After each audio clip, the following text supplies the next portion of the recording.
Well, either the United States has an adversary here in this world that we don't know, or we really have some serious investigations to do. I really appreciate you being here.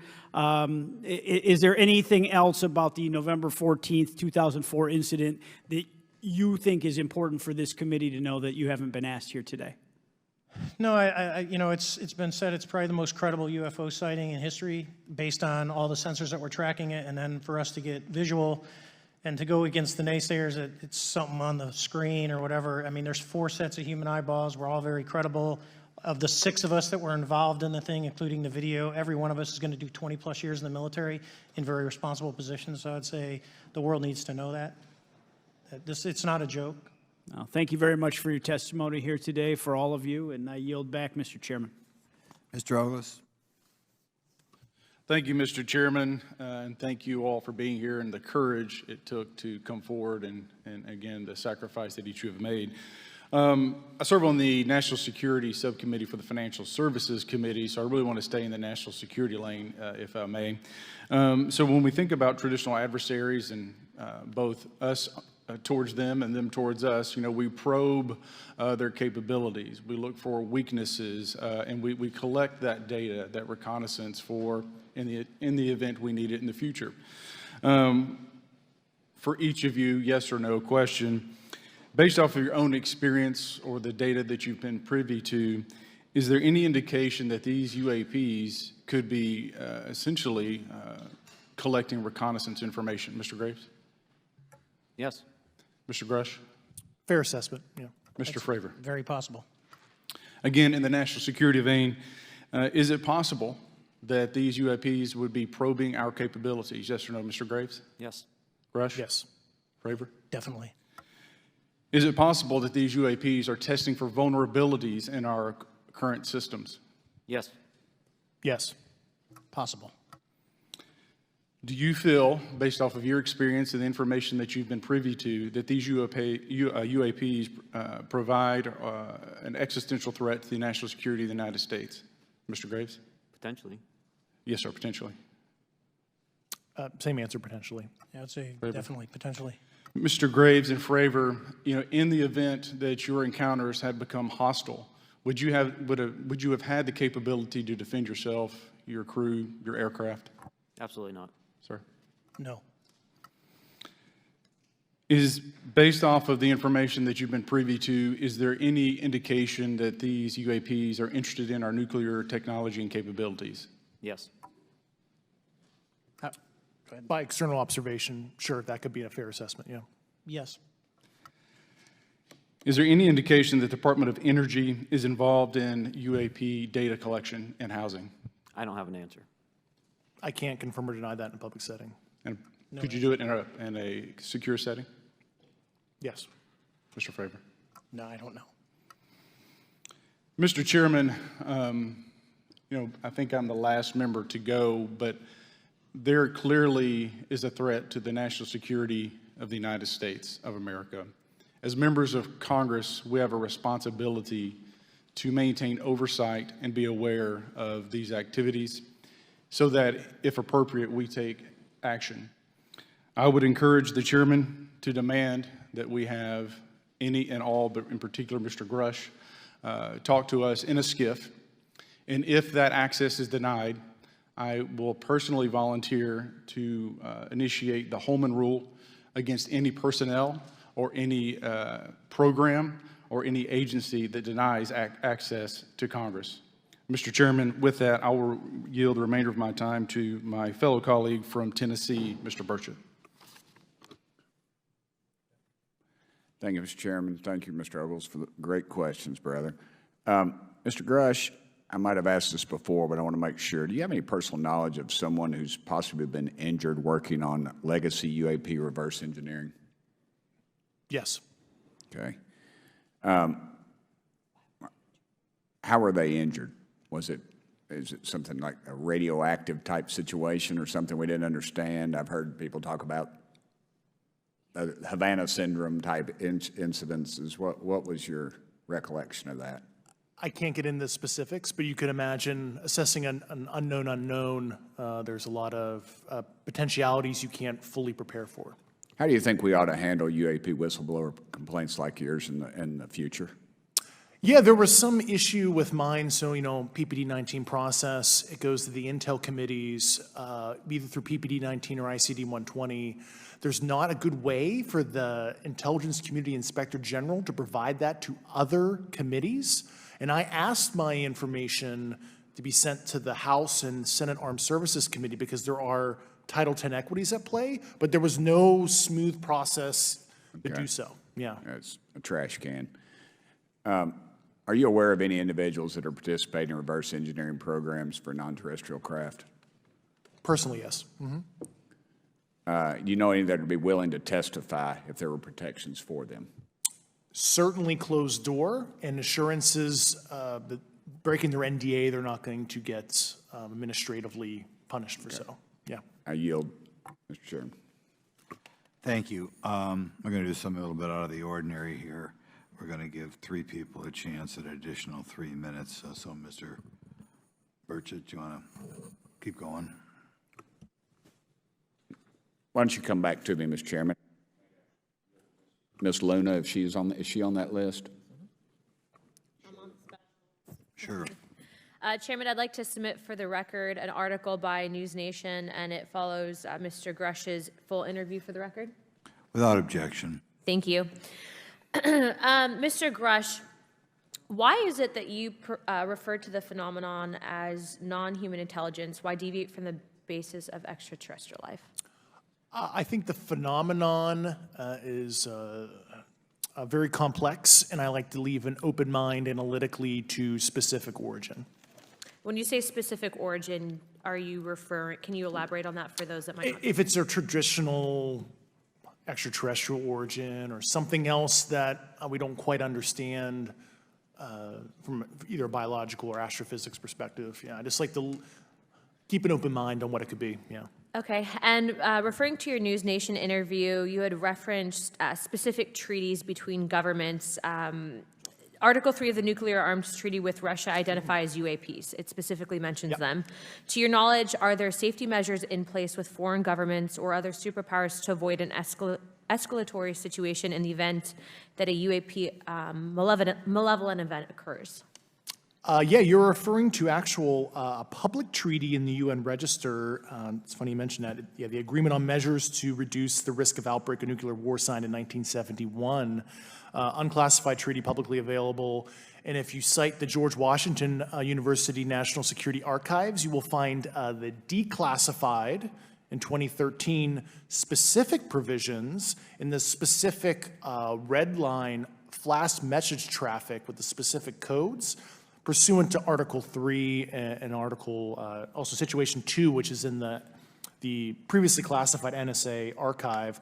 What I would recommend, and I tried to get access, but I got a wall of silence at the White House, was those specific incidents when those message traffic was used. I think some scholarship on that would open the door to a further investigation using those publicly available information.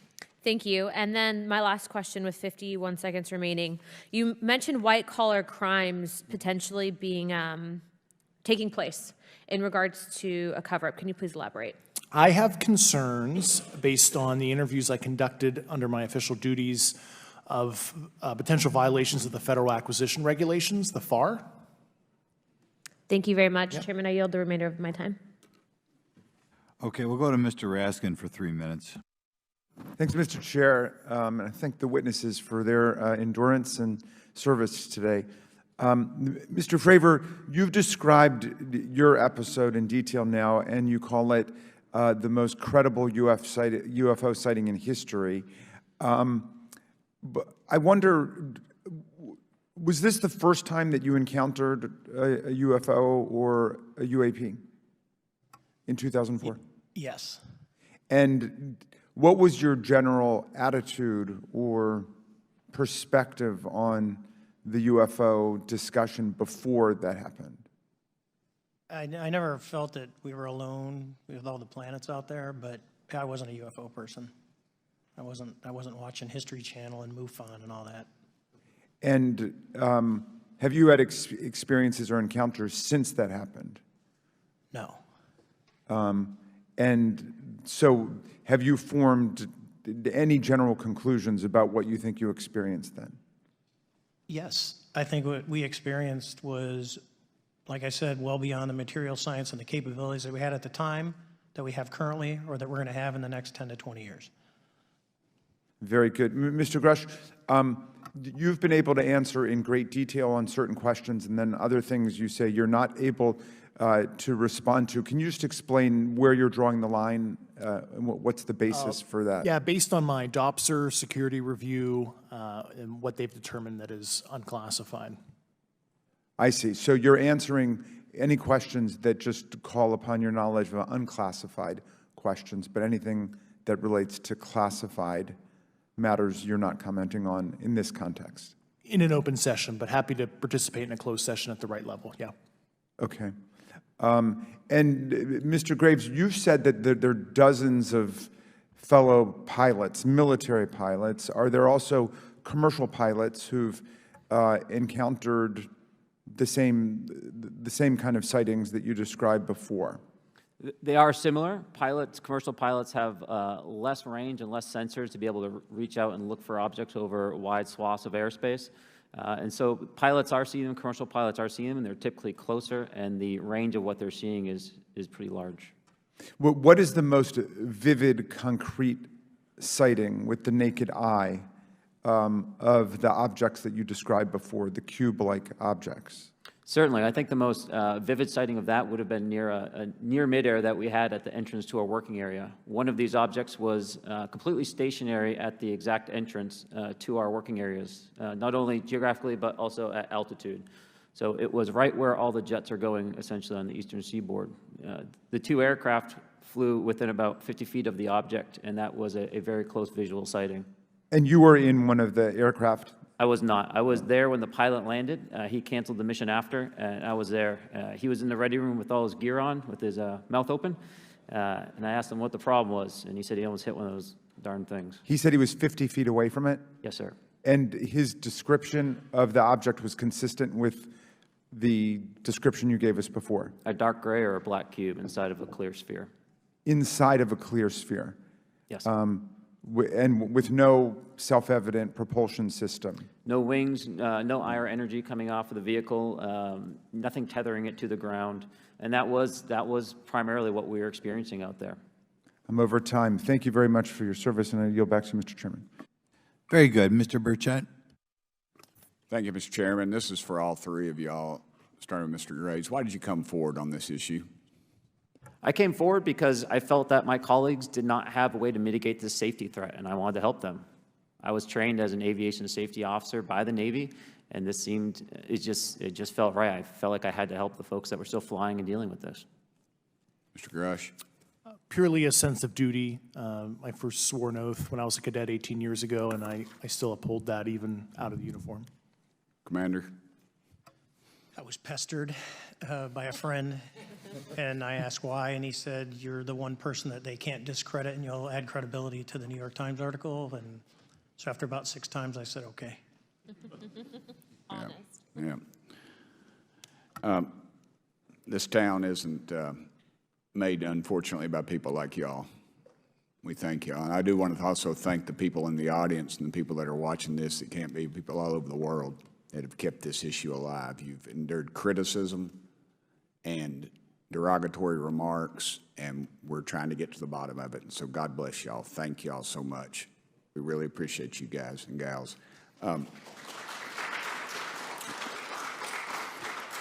That's why we need term limits. Y'all keep clapping, us politicians just keep talking. So let me ask y'all, how can the public contribute to UAP reporting, and what avenues you think are available to the public to report these sightings? Well, right now, I don't think there is a lot of public options for every man to be able to report on this.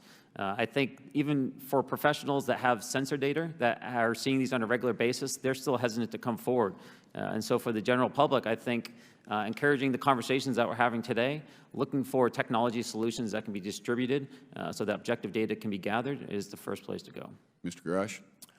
I'll just touch on the whistleblower side of it. I do encourage, current and former military, intelligence community, and industry contractors to come forward in a legal way either through the IC or DoD or whatever the cognizant IGs are, to lead, join me in this discussion.